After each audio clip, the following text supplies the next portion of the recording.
this time with a redesign from Has-Been Hotel. Ooh, ah.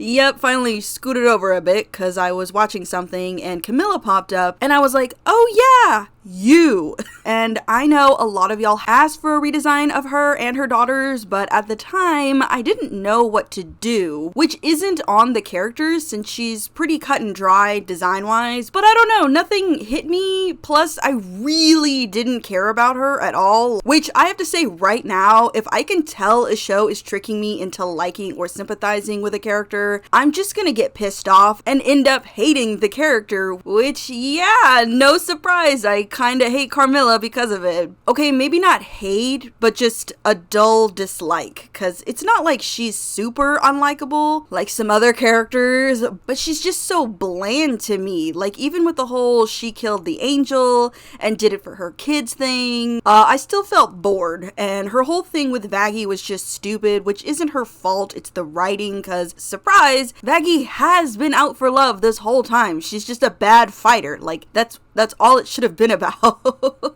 Anyway, plus her knowing Vaggie is an exorcist just from the X and spear alone really irritated me, because like, girl, you have X's on your design and you're colored pretty close to the exorcist yourself and also wield angelic weapons. I know she says angelic steel isn't common, but I feel like that's a lie since they seem to just ditch their weapons pretty easily. I mean, look at the background art. And honestly, if she just said she saw Vaggie that day that she fell or whatever, I could believe it better than what we got. But again, that's all the writing's issue, not Carmilla's. Plus, we're here to talk about her design, which Carmilla, to my knowledge, was never a part of the Tumblr days, so she's a pretty newish character. I mean, she was in the pilot, which hands down is my favorite version of her. The design is simple and leaves a lot for interpretation since we don't know anything about her in the pilot. Plus, her hands weren't actually giant back then. Like, they seemed to grow when she wanted them to, and they made like this wing effect, which was so much cooler than her new hands. And like the concept art for her is pretty good, though it's a little too biker, plus the horns don't match all that much, but I believe this was a concept art for the pilot, so yeah, glad they used what they did for the pilot. It's just when we moved to the actual show, did the design hit the wall hard? And like the concept art for the show's not that bad. The length of her hair horn is better, but the outfit lacks a lot, even though it looks identical to the pilot version, but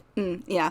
But good God, does the final design just look slapped together. From what I was able to dig up, Carmilla is designed around ballerina dancers, Swan Lake, which seems to be more of a theory floating around than actual evidence, weapons dealer, and I quote, a badass bitch, and is also apparently supervillain themed, which, okay, I'm definitely getting that. I'm being mean, I know, but come on, the design is just all over the place and has way too much going on. Like, I get the sharp look is to give off the impression of sharp weapons, but the overuse of X's on her legs and hair, her giant white hands, question mark, because her nails are painted but her skin's gray. I mean, gloves with nails are a thing, but she doesn't strike me as the type to do that. Anyway, and the weird off the shoulder short sleeve coat with a what I call a fountain pen design cut with a straight line overlap with 2 buttons and an underskirt with the same fountain pen cut. Her mask, face marks, honestly I can't tell if it's permanent or not, and the hoop earrings that just look like they're defying all laws of the universe. It's just too much. Also, she's aged to be around 40 to 50 years old, yet looks 20 to 30. And like, what really sucks is the ideas for her are not bad. Like weapons dealer / ballerina, that's awesome. Black Widow, Red Sparrow,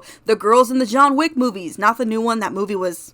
yeah, but like the idea is good, and with Swan Lake inspirations, oh my god, the ideas are endless. So how we got this is beyond me. But I will say I do actually like the color palette chosen for her, mainly because I like the implication that it's to help Carmilla blend in with the other exorcists since she looks so close to them. And if it wasn't for the lack of wings and her eyes, I doubt they would even notice. And don't mention the hands when the winners look like this. Okay? And my only real color issue that I have is the eye color and undercoat color. I think having her eyes just be red would work better since it draws you in more to her face, but if there's red lower, then you're going to end up looking down. And the only real reason I don't like her eye color is due to them being the same color style as hellhounds, as it leads a lot of people into thinking she's a hellborn, and the mentioning of her kids too also did not help, which by the way, sinners can't have kids. But yeah, them looking like hellhound eyes just threw me off. I mean, it's not a big deal, but it puts a weird crack into the world building for me. Also, there is no way that this can be called animation friendly. So let's just move on to the redesign, which I'm gonna say right now, I did add in my own AU-like lore, so be ready for that. Okay, for her design, I decided to go kind of simple. I know it may not look like it, but trust. So as usual, we're gonna start with the body. I know a lot of y'all hate the yaoi hands, I do as well, but I will give Spindlehorse credit for giving a female character a more demonic look. Even if it's the bare minimum, but hey, they did it. Plus, I kind of like a challenge, so I kept them, but made the fingers longer to replicate her pilot look and to give her a more wing-like appearance. As for her overall body, I decided to go with a more traditional ballerina build, aka an even build, since most ballet dancers' muscle and mass are evenly spread out. Like, they're still hella ripped, but in a more subtle way, since a lot of their build is meant to appear small and light, but they're anything from when you actually see them flex. And I did give her a longer neck and longer legs, which is a more traditional build, which doesn't really have anything to do with aesthetics, but more so how the dances are. A lot of the reason that ballerinas are picked the way they are is because their builds make it easier for them to do the moves that you need to do if your body is kind of built that way. But it's not usually like that anymore. There's a lot more body types nowadays. Hence kind of why I made her shoulders bigger, but that was more so to help out her arms a bit. And don't get me wrong, I find no issue with her OG body, especially the hips. But looking at her daughters, I can't say for sure if they're bio babies. Plus, I've met a few ex-dancers with kids and they look the exact same after kids, which so not fair. Anyway, as for her face, I made it a bit more oval shaped with a sharp chin to break up the sea of ball and U-shaped faces. Gave her a sharp, long, straight nose, mainly because I was tired of the lack of noses going on, especially for her, because when she turns sideways, her skull implies she has a nose. So yeah, I also gave her wrinkles and bags under her eyes, though they're subtle, mainly because I wanted to show Carmilla's age, but also a small glimpse that while she's older, she still takes great care of her appearance. Also, the wrinkles around her mouth is from constantly frowning. That does happen, by the way. I also gave her ears to hold her earrings, because I just don't get what's so hard about that. Like, for the humanoid characters, just give them ears, okay? And her eyes. So I decided to invert her eye color, that way there's still her eyes, but now separate from the hellhounds. Oh, and yeah, she now has feather lashes, mainly because I decided to separate the mask into separate parts. So the more feather style went to her eyelashes, and the mask part became her hair. Yep, similar to my Lilith Reimagined, I did a half skin, half hair face thing, so yeah, plus it gives a more demonic vibe, but anyway, for her hair, I used her pilot's design shape, but mixed it with the OG to give her these closed rose twists that give the illusion of horns, and instead of all her hair being in one spot, I kind of gave her like this twisted rat tail. Honestly, I'm not too sure I like it. Like, I was trying to go for a more period style hairdo since we don't know what era she lived in. Plus, I didn't want to have too many soft shapes since I wanted her to come off more cold and sharp. So yeah, this is what I ended up with.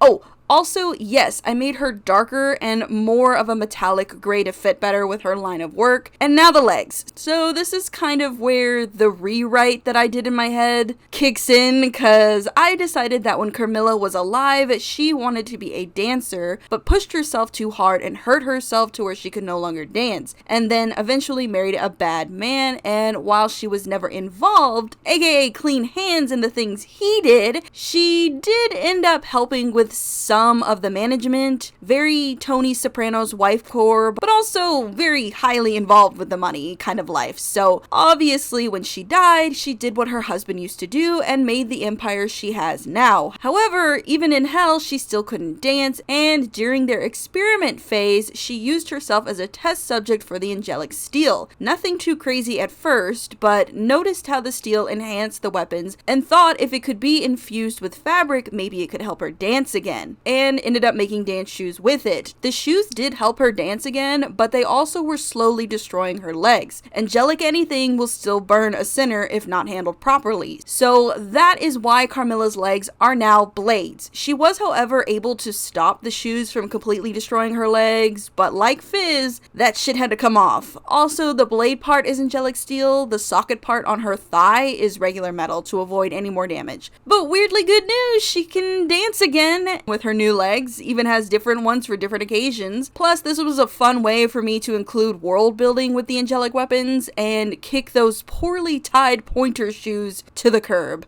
I will never forget my ballet teacher screaming at us not to ruin the shoes and to tie them properly. But enough about my dance trauma. Now the outfit. So I decided to go as simple as possible to showcase a more subtle way to mix elements and design. Plus, most dancewear is pretty subtle. Even the most decorative costumes for shows are simplified so movement is easier and you can see the legs. So for Carmilla's outfit, I went with a fully feathered jacket dress.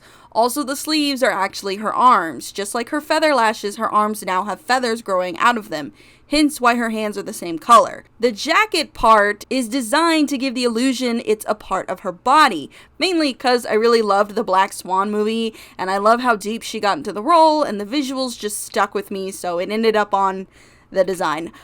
The top part of the jacket's lapel is metal, though it's not angelic metal. I wanted to incorporate more armor-like styles, but since Carmilla is the type to avoid fighting unless necessary, I'm more of a statement piece than an actual functional armor piece.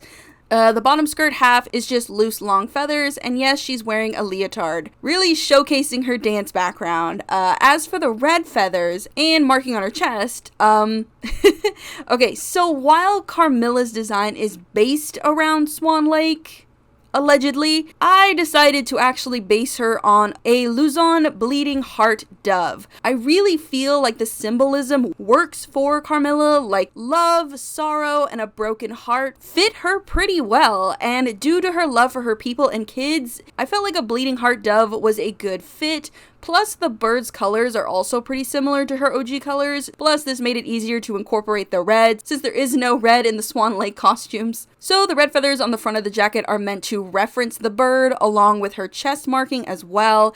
She also leaves it showing as a power move, but also as a sign to where her loyalties lie. And the color is also because I needed a highlight color and knew if I didn't include the red, y'all would be upset. Not sure why I thought that, but it worked out in the end. Also, the dark markings on the top isn't a necklace, it's where the arm markings meet up. Now for the color. I didn't go too off from the OG, I just went darker with it and made the red more blood colored than pink, but I did rework the spreading of the colors since Carmilla is primarily white, like all her bigger pieces are white, which feels really off when she's more the Black Swan type. Plus, this is hell. I feel more characters should utilize more darker colors. I mean, Vaggie and Lucifer having a more brighter palette makes some sense due to their background, but Carmilla's mainly white color palette feels off to me. Plus, white's a color that usually symbolizes purity, and I don't really think that translates well to Carmilla. Plus, like I said in my Lucifer video, white turns any color you shine on it, and since all the lighting is red, Carmilla's whites end up more red toned, which loses the whole monochromatic vibe. So yeah, big reason I ditched the white and went more light blue gray metal toned. Honestly, a lot of the gray I used is blue toned to give a cold vibe, which at the end of it I feel works. Also, now I didn't do a full cleanup, but I did redesign her kids in a sketch. So here you go. I didn't want their designs to be too close to hers, since it's obvious they do different things and probably like other things, but I think what I made was a nice balance of them and her, since rewrite section here, they're her adopted kids taken in from families murdered by murdered by her husband and raised in the life, but also taught to dance, but only really do it for their mother's happiness, not theirs. So that's why their design is like a little bit of her, but also, you know, more based around them. Because, you know, I don't really mind that Angel Dust and his brother are both spiders, including their dad as a spider because of the whole web of crime shtick. But it really irks me that Molly, his sister, the little spider woman in the heaven episode, is still a spider. And it's like, she didn't do anything. Why is she a spider? I don't like that. I don't like that correlation that just because her family was in the mob, it correlates to her. And it's like, that wasn't her life. Okay?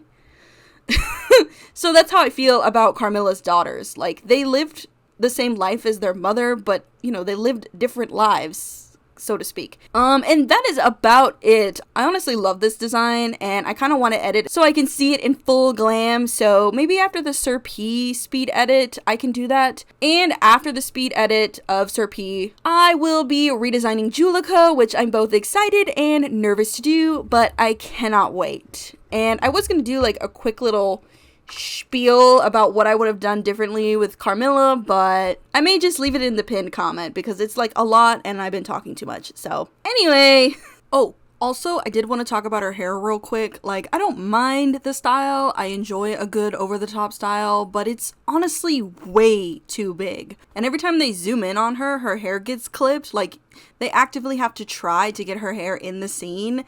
And unlike Blitz, where his horns are like massive, they're still curved down, so they're always in frame. Plus, it keeps the focus on his face more, and the curving kind of makes them seem smaller. But Carmilla's hair going straight up distracts from her face overall, which is weird when it's also the thing that makes you look in the area of her face. But like, I never look straight at her face. I look straight at her hair and then I look down. But yeah, honestly, if it was just like half the size it is, it would be fine. Like, her hair would still be long, so the argument of it needing to be the same length as Vaggy's for the whole fight scene is silly to me.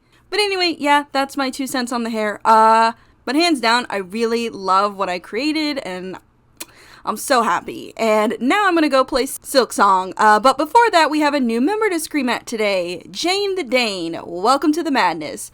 Also, special thank you to 4foot10 and JungleBat2139 for the super thanks on my speed paint video. Y'all should watch that, by the way. I hear it's really good.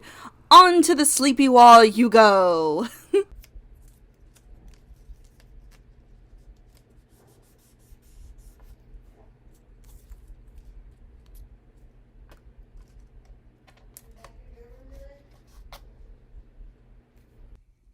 Also, thank you to the other members. You have my whole heart. And also, remember to like, comment, share, and subscribe. Check that bell notification. Follow me on my socials right here. And if possible, hit that join button or super to join the Board of Teeth. It really helps out the channel and me. I hope you all have a super fantastic day. And I'll see you in the next one. Bye!